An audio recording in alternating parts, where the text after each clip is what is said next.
Driver admitted to fatally striking teen at North Dakota street dance after political dispute. According to court papers, it was not an accident, but apparently a political motivated attack.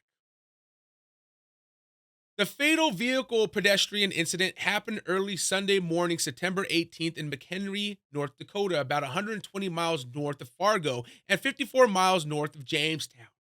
Prosecutors alleged moments before he was killed, 18-year-old Kyler Ellingson called his mom to come rescue him because 41-year-old Shannon Brandon was chasing him in the city of McHenry, where the street dance had just wrapped up. By the time she could get there, her son was dead. Brandon was officially charged Monday with vehicular homicide and leaving the scene of a deadly accident. He was the one who called 911 to report the crash, said North Dakota Highway Patrol Captain Brian Newend.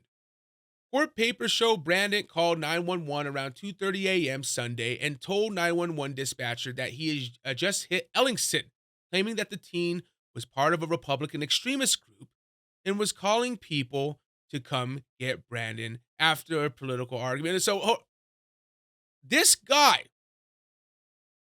he was driving a car. That kid was on foot.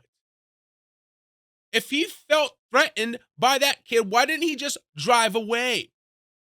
That makes no fucking sense. Just drive away. Jesus, dude.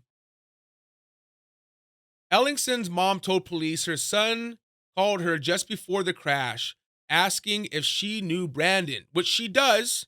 She does not believe her son knew him. We are still trying to determine what exactly transpired at the time of the crash, prior to that as well, explained Newen.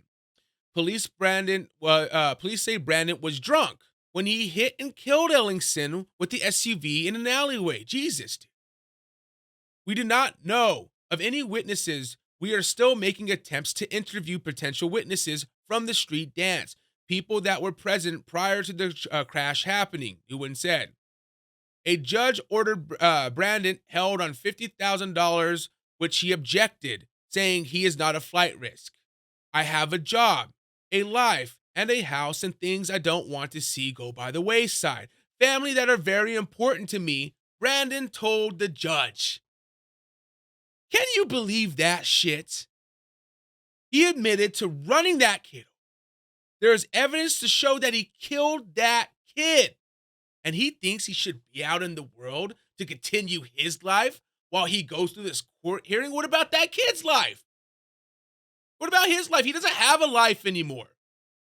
He's dead. He was fucking drunk.